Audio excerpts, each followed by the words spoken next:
नमस्कार,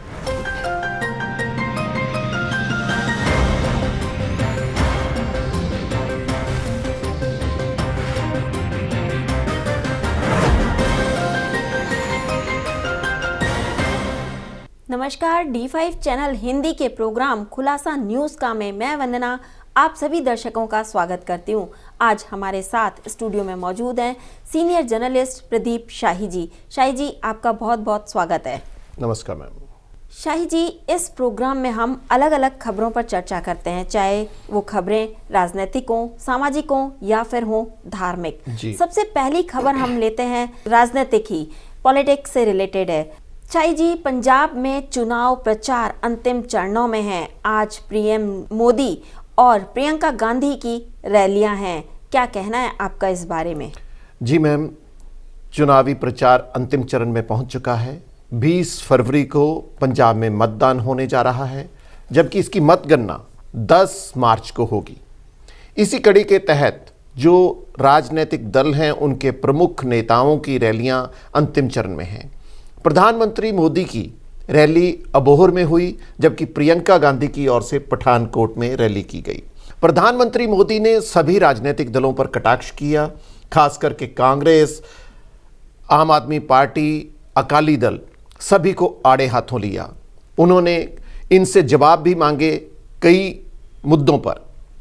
वहीं प्रियंका गांधी ने कहा कि भी अगले चुनाव में, यानी कि 2022 के जो चुनाव होने जा रहे हैं, इनमें चन्नी एक बार फिर दोबारा मुख्यमंत्री बनकर पंजाब के लोगों के मसलों को हल करेंगे। वहीं आपको बता दें कि पंजाब में पटियाला क्षेत्र में भगवंत मान की रैलियों का आयोजन किया गया था, परंतु डिप्टी कमिश्नर की ओर से धारा 144 लगाने के कारण यहाँ पर उनकी रैलियाँ को रद्द करना पड़ा। अब इस बारे में सभी की नजरें रहेंगी, क्या कुछ आने वाले समय में होगा, क्योंकि कल चुनाव के प्रचार का अंतिम दिन है। जी मैम। चुनावों से पहले ही अमृतसर के मेयर ने आप में शामिल होने का फैसला किया है, क्या है ये सब कुछ? जी बिल्कुल सही। पंजाब विधानसभा चुनावों के वोटिंग से ठीक एक दिन 2 दिन पहले अमृतसर के मेयर करमजीत सिंह रिंटू, जो कि नवजोत सिद्धू के काफ़ी करीबी बताए जा रहे थे, उन्होंने आम आदमी पार्टी का दामन थाम लिया। आपके राष्ट्रीय संयोजक ने अमृतसर में करमजीत सिंह रिंटू को पार्टी में शामिल करने की रस्म को पूरा किया। केजरीवाल ने उस आयोजन में कहा कि अमृतसर को वह वर्ल्ड आइकॉन के रूप में बनाने का काम भी करेंगे जब उनकी आम आदमी पार्टी की सरकार राज्य में सत्तारूढ़ हो जाएगी। वहीं आपको बता दें कि केवल रिंटू ही नहीं, कांग्रेस से संबंधित 3 अलग अलग पार्षद भी आम आदमी पार्टी में शामिल हुए। ये देखना होगा कि अगली रणनीति क्या होगी, परंतु एक चीज़ बिल्कुल साफ दिखाई दी इसमें कि आम आदमी पार्टी ने नवजोत सिद्धू को करारा झटका देने में सफलता हासिल की। जी मैम। अमृतसर से दिल्ली जा रही एयर विस्तारा फ्लाइट को बीच में ही लैंडिंग करवानी पड़ी, इमरजेंसी लैंडिंग की वजह क्या रही? जी, एयर विस्तारा फ्लाइट अमृतसर से दिल्ली जा रही थी, परंतु तकनीकी खराबियों के कारण इंदिरा गांधी एयरपोर्ट पर ही उनको तुरंत उतारने का काम किया गया। बताया जाता है कि इसमें 28 क्रू मेंबर सहित 147 पैसेंजर फ्लाइट में थे। तकनीकी खराबी के कारण, पायलट की सूझबूझ के कारण ही फ्लाइट को तुरंत एयरपोर्ट पे उतारने का काम पूरा किया गया।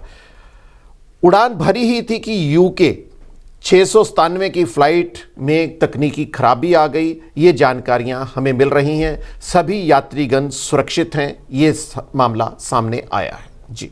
दिल्ली सरकार मेडिकल, टेक्निकल और इंजीनियरिंग कोर्सों के लिए जो परीक्षा की तैयारी करवाने के लिए फ्री कोचिंग की व्यवस्था कर रही है, ऐसा क्यों है? पूरी खबर क्या है?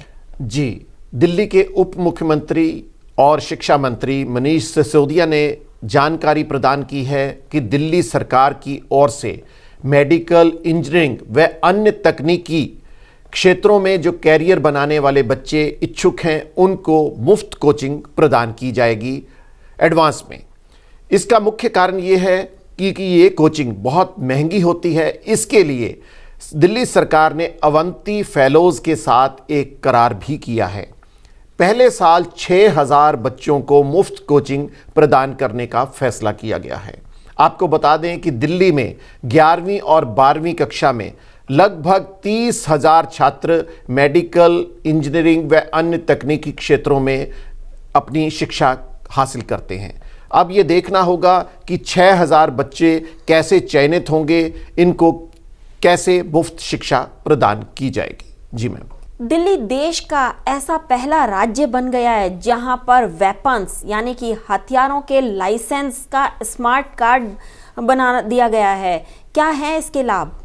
जी, दिल्ली देश का पहला राज्य ऐसा बन गया है। दिल्ली में दिल्ली पुलिस के स्थापना दिवस पर केंद्रीय गृह मंत्री अमित शाह ने एक विशेष योजना को अपनी स्वीकृति प्रदान की। उन्होंने वहां पर घोषणा की कि शस्त्र लाइसेंस यानी कि वेपन्स के जो धारक होते हैं उनके लिए स्मार्ट कार्ड बनाने की घोषणा हुई। इन स्मार्ट कार्ड के बनने से सभी वेपन्स धारक जो भी लोग हैं उनका नाम कंप्यूटराइज्ड लिस्ट में शामिल हो जाएगा। पुलिस कभी भी कहीं भी इन लाइसेंस के बारे में जानकारी हासिल कर सकेगी और लोगों के पास जिस तरह हमारे ड्राइविंग लाइसेंस, पैन कार्ड या आधार कार्ड हैं उसी तरह से ये वेपन्स कार्ड भी मिल जाएंगे।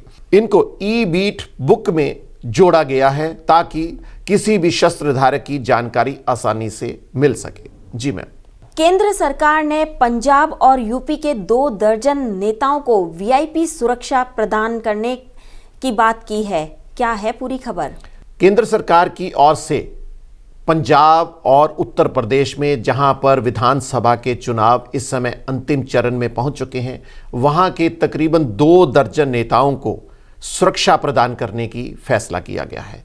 इनमें भारतीय जनता पार्टी के अलावा अकाली दल संयुक्त और समाजवादी पार्टी के नेता बताए जा रहे हैं। इनमें कुछ खास हैं। केंद्र सरकार ने एसपीएस बघेल के अलावा दिल्ली के सांसद और गायक हंसराज हंस को जेड सुरक्षा प्रदान की है और वहीं यूपी के भदोही लोकसभा सीट के सांसद रमेश चंद बिंद को एक्स कैटेगरी की सुरक्षा प्रदान की है। जबकि पंजाब में भारतीय जनता पार्टी के गठबंधन के दल शिरोमणि अकाली दल के नेता सुखविंदर सिंह बिंद्रा और पार्टी के उम्मीदवार परमिंदर सिंह ढींढसा व अवतार सिंह जीरा को भी सुरक्षा प्रदान करने का फैसला किया है। इन सभी को वाई सुरक्षा प्रदान की गई है। इसके अलावा आपको एक और जानकारी देने की, कुछ दिन पहले भगवंत मान ने इस तरह की सुरक्षा लेने से इनकार कर दिया था। उन्होंने कहा था कि मैं आम जनता से मिलने में ये सुरक्षा मेरे लिए बाधक सिद्ध होगी। ये सुरक्षा उनके लिए बाधक हो सकती है, इसलिए उन्होंने सुरक्षा लेने से इनकार कर दिया था। जी मैम। शाही जी, विभिन्न खबरों पर आपने अपना प्रतिक्रम रखा। आप यहाँ आए, आपका बहुत बहुत धन्यवाद। जी। कल फिर से ताजा तरीन खबरों के साथ में हाजिर होंगे आपके सामने प्रोग्राम खुलासा न्यूज का में। तब तक के लिए नमस्कार।